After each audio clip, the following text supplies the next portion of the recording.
로마서 1장부터 3장까지의 내용이 되겠습니다. 로마서는 바울이 로마에 방문하기 전에 보낸 편지이죠. 로마 교회는 바울이 세우지 않은 교회입니다. 로마 교회가 어떻게 생겼는지 여러 이야기들이 있지만 가장 많이 하는 이야기 중에 하나는 사도행전 2장에 보시게 되면 오순절 성령의 강림의 현장에서 천하 각국으로부터 온 자들이 하나님의 큰 일, 그 복음의 이야기를 각자의 언어로 듣는 일들이 일어나죠. 사도행전 2장 그 부분에 로마에서 온 나그네 그들도 언급되어 있는 걸 보게 되면 아마 그때 복음을 들었던 이들이 다시 돌아와서 세운 교회가 로마 교회의 시작으로 예측하고 있습니다. 그런데 그 로마 교회에 바울이 이제 방문할 계획을 세우게 되고 이제 방문 전에 왜 방문하게 되는지 그 목적과 나누고자 하는 내용들을 로마서가 담고 있는 겁니다. 크게 체계적으로 이해를 해보자면 세 가지의 목적이 나와 있습니다. 가장 궁극적인 목적 중에 하나는 바로 선교적인 목적입니다. 그래서 로마서가 보내질 때 바울의 계획 중에 하나는 자신이 이제는 복음을 전하는 데 있어서 땅끝까지 가고 싶은데 그때 당시의 땅끝은 서바나, 곧 오늘 스페인입니다. 그러기 위해서 로마가 딱 중간 지역입니다. 그래서 거기서 머물면서 교제를 나누고 바울 입장에서는 로마 교회가 그 서바나 교회에 협력해 주길 바랬던 겁니다. 두 번째는 로마 교회가 세워가는 과정 속에 그 시작은 경건한 유대인들이었지만 로마 땅 안에 이방인들도 모이면서 헬라인들 출신, 그러니까 유대인 출신의 그리스도인들이 함께 모였던 것 같고 그러다 보니까 그 안에 어떤 미묘한 또 갈등도 있었던 것 같습니다. 그래서 목회적으로 보면 그 갈등을 해소하는 게 목적이었습니다. 그래서 이 모든 걸 위해서 바울이 복음을 다시 체계적으로 전해야겠다라고 생각했던 것이죠. 그래서 여러분 15절 보시게 되면 1장 15절 한번 읽어보겠습니까? 1장 15절 이렇게 읽겠습니다. 그러므로 나는 할 수 있는 대로 로마에 있는 너희에게도 복음 전하기를 원하노라. 여러분 이미 교회입니다. 교회. 이미 교회이고 복음으로 세워진 곳입니다. 그런데 그곳에 뭘 전한다고요? 네, 복음을 전하기를 원한다. 어떻게 보면 이 목적하는 바가 복음이 앞서 말했던 선교적인 목적, 그 교회 안의 갈등을 해결하는 목적을 이루는 궁극적인 내용임을 보여주는 것이죠. 그래서 11절 다시 보시게 되면 그 복음을 신령한 은사라고 말하면서 나누어지기를 간절히 바란다고 하면서 이렇게 기대하고 있습니다. 11절 어떤 신령한 은사가 복음을 말합니다. 그 은사를 너희에게 나누어줘 너희를 견고하게 하려 한 복음이 반드시 교회를 더 견고하게 한다는 것이죠. 정리하자면 선교적으로는 서바나의 선교에 동참하도록 목회적으로 보면 그 안에 어떤 갈등들을 해결하기 그리고 그들의 그 어떤 복음에 합당한 삶을 건면하기 위해서 이 모든 걸 위해서 다시 복음으로 이게 로마서의 내용인 겁니다. 여러 이야기를 하겠지만 로마서를 내내 세 가지 큰 틀을 기억하시면 좋겠습니다. 바울이 말하는 로마서 통해 말하는 복음이 뭐냐라고 할 때 앞뒤로 감싸고 있는 아주 중요한 내용이 나오는데 1장 5절을 한번 보시죠. 1장 5절 함께 읽습니다. 그러므로 그로 말미암아 우리가 은혜와 사도의 직분을 받아 그의 이름을 위하여 모든 이방인 중에서 믿어 순종하게 하나니 16장입니다. 잠시 뒤로 가보시죠. 16장 26절 함께 읽습니다. 이제는 나타내신 바 되었으며 영원하신 하나님의 명을 따라 선지자들의 글로 말미암아 모든 민족이 믿어 순종하게 하시려고. 그러니까 바울이 로마서 통해 말하는 복음의 핵심 키워드는 뭐냐?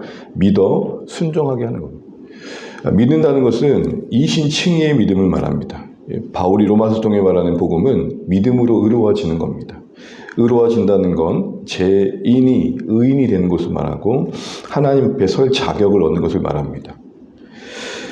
그리고 로마서가 말하는 복음은 순종의 복음입니다. 그렇게 이신칭이 믿음으로 의롭게 된 자들은 삶 속에서 그 복음을 살아내는 순종이 있다는 것이죠.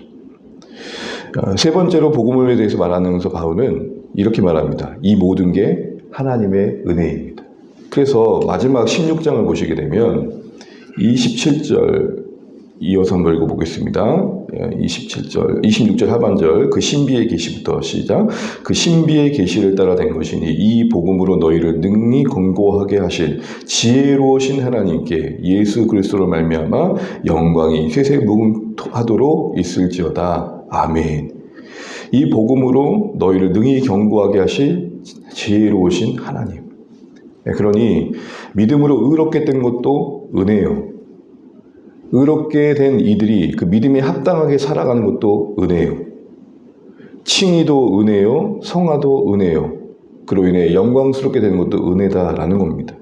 살아남도 은혜요. 살아냄도 은혜다. 내가 살아나는 것도 은혜요. 살아난 자가 살아난 자답게 살아냄도 살아감도 은혜다. 이렇게 얘기를 하고 있는 겁니다. 그러면서 로마서 1장부터 3장의 주된 내용은 뭐냐? 서신의 시작에 합당하게 인사한 말과 그 목적을 언급하면서 왜 복음이 필요한지를 말합니다. 로마서를 기억하면서 가장 중요한 내용 전개의 그 시작의 하두는 복음의 필요성입니다. 아무래도 복음을 전하는 데서 바울의 입장에서는 복음이 복음되면서 가장 중요한 게 뭘까라고 생각할 때 복음의 필요성이었던 겁니다. 그래서 1장 1절에서 17절까지는 서론적인 이야기를 다루고 있다면 18절부터는 이제 3장 우리가 읽은 내용까지는 3장까지는 복음이 왜 필요한지를 다루고 있습니다. 오늘은 아침에 제한된 시간이기 때문에 간단하게 한 가지씩 보게 되면 일단 서신의 인사말의 복에서 우리가 좀 놓치지 말아야 중요하게 반복되는 내용이 있습니다. 1장 1절을 보시게 되면 부르심을 받아 바울만이 부르심을 받은 게 아니라 6절 보십시오. 6절 같이 한번 읽습니다. 너희도 그들 중에서 믿어 예수 그리스도의 것으로 부르심을 받아. 부르심을 받은 자들로 바울은 자신을 이해하고 있고 교회를 바라보고 있습니다. 여러분 이게 한 인생으로서 또 신자로서 아주 중요한 정체성입니다. 부름을 받았다는 것은 부르신 이가 있다는 거죠. 우리는 그분을 하나님이라고 고백합니다. 우리를 부르신 하나님 안에서 부름받은 우리의 인생을 이해하는 것이 이 땅에 살아가는 우리의 삶의 아주 중요한 정체성이 된다는 겁니다. 칼빈은 이것을 이렇게 말했습니다. 하나님을 아는 지식이 나를 아는 지식이다. 나를 안다는 건 하나님을 알 때 가능하다. 저는 가장 중요한 이 기독교 신앙의 인생관이라고 생각됩니다. 우리가 어디서부터 왔고 어디로 가는지를 우리를 부르신 하나님 안에서 알게 되는 거죠. 그래서 부름받은 건 은혜이고 놀라운 감사의 제목입니다. 특별히 그 부르심 받음 속에 우리는 더 나은 자로서 부름받았다라는 우리의 스스로의 어떤 자부심이 지나친 어떤 생각 속에 상대방보다 내가 더 나은 자이지 라고 생각할 수 있지만 바울은 부름받음의 그 근원에 무엇이 있는지를 7절 같이 말합니다. 7절 보시죠. 7절 로마에서 하나님의 사랑을 받고 성도로 부르심을 받은 모든 자에게 내가 하나님의 부름을 받아 하나님의 자녀가 되고 하나님을 위해 사는 인생이 된 것은 하나님의 사랑 안에 가능한 것. 이걸 결코 잊으면 안 돼요. 이건 내 자신의 뿐만 아니라 상대방을 향해서. 우리 박찬호님과 조건사님을 제가 바라볼 때도 하나님의 사랑을 받은 인생들을 볼 줄 알아야 돼요. 그렇게 보면 어떻게 함부로 합니까? 그렇게 보면 어떻게 홀대합니까? 그렇게 보면 어떻게 외면합니까?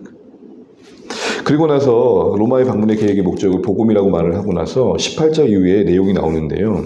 이 복음의 필요성을 말하면서 1장에서는 하나님을 모르는 자들, 율법이 주어지지 않는 자들이 왜 죄인인지를 이야기합니다. 복음의 필요성, 곧 우리는 믿음으로 의롭게 되는 게 필요한 이유는 이런 이유 때문이다 라고 하면서 이방인들의 얘기를 하는데 그 18절을 보시게 되면 하나님의 진노가 그 이방인 가운데 임하는 이유가 경건치 않은 것 불의에 있음을 말합니다. 경건치 않다는 것은 하나님과의 관계에 깨어짐을 말하고 그 결과 모든 불의의 열매를 맺는다는 거죠. 이방인들의 여러 이야기를 하고 있지만 이방인들의 죄인됨의 가장 중요한 특징 중에 하나는 하나님을 그 자신들로부터 밀어내고 자꾸 하나님을 다른 걸로 바꿔낸다는 겁니다. 우리 28절 한번 읽어보겠습니다. 28절 또한 그들이 마음에 하나님 두기를 싫어하며 하나님께서 그들을 상실한 마음대로 내려부으사 합당하지 못한 일을 하게 하셨으니 마음에 누구 두기를 싫어한다고요? 하나님 두기를 싫어한다. 여러분 싫어한다는 이 말은 원문을 보게 되면은 밀어내다라는 거예요. 끊임없이 하나님을 밀어내고 그 자리에 자신이 서는 거고, 그 열매로서 뭐예요? 다양한 악이 나오는데, 무엇보다도 3절, 23절을 보시게 되면 자꾸 바꾸는 거예요. 하나님을 자신이 원하는 모양으로. 그러니까 내가 주인 되었다라는 모습의 특징은 뭐냐면, 자신이 하나님을 정하고 하나님을 특정하고 하나님을 임의로 지정하는 거죠. 그래서 23절 보십시오. 모든 동물의 모양의 우상으로 하나님을 바꿔버려요. 그러니까 자기가 통제할 수 있는 수준으로 바꾸는 거예요. 이게 아주 중요한 이방인들의 악이었습니다. 그런데 2장을 보시게 되면 이제 유대인 그룹으로 예측되어집니다. 이들의 특징은 뭐냐?